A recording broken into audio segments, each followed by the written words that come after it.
maamulka Soomaaliland waxay lahaayeen laba ciidan hal la kala rabo annana waxaanu ku lahayn laba ciidan meesha ma joogaan dadkii magaalada iyo ciidanka ku soo duulay baa meesha isku dilayeen ciidanka soo duulay hal la raro annagu sidaa sheegayso fahiimo quuje iyo raxmaya magaaladooda kama rari karo iyaga iyo wiilal iyo gabdho la mid ah yaa meesha ka dagaalamaya talabaad fikir khaldan baa Soomaalidu ay ka haysaa anigu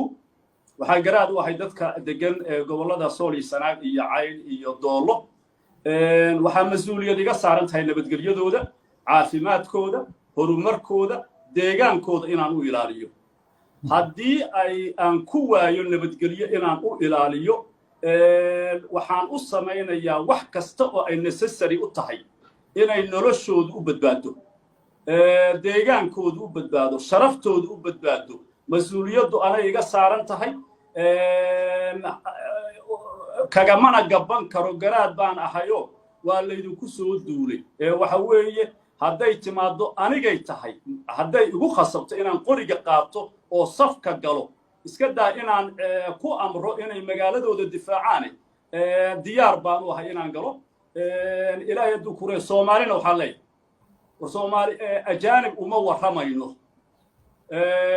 European Parliamentina kama warramayno namana kala saari karaan Soomaalida idinka yaqaana waadna taqaanaan sidaan u kala degannahay waadna taqaanaan beela inaanu nahay waadna taqaanaan inaanu dhulka kala leenahay arrintan ha ka aamusina haddaanu khaldannahay oo aad leedihiin reeshi xisxaqsiya dhulkiina xaq bay u yeesheen oo xasuuqeen ay sheegayaan baanu u siinaynaa ama Ingiriis baa idin siiyeen noo sheega haddii kalena waana mahadinaynaa intii ka hadashay tiri warday waa waalantiin reesh xisaqo ama Soomaaliland haddii kalena ha laga hadlo oo arrintani intay riiq dheeraan lahayd ay dhul badan gaari lahayd ay baahi lahayd maanta miyirka ha lagu soo celiyo la yiraahdo reesh xisaqo gurihiina ku noqda guri nin kale Ingiriis idin ma siin karo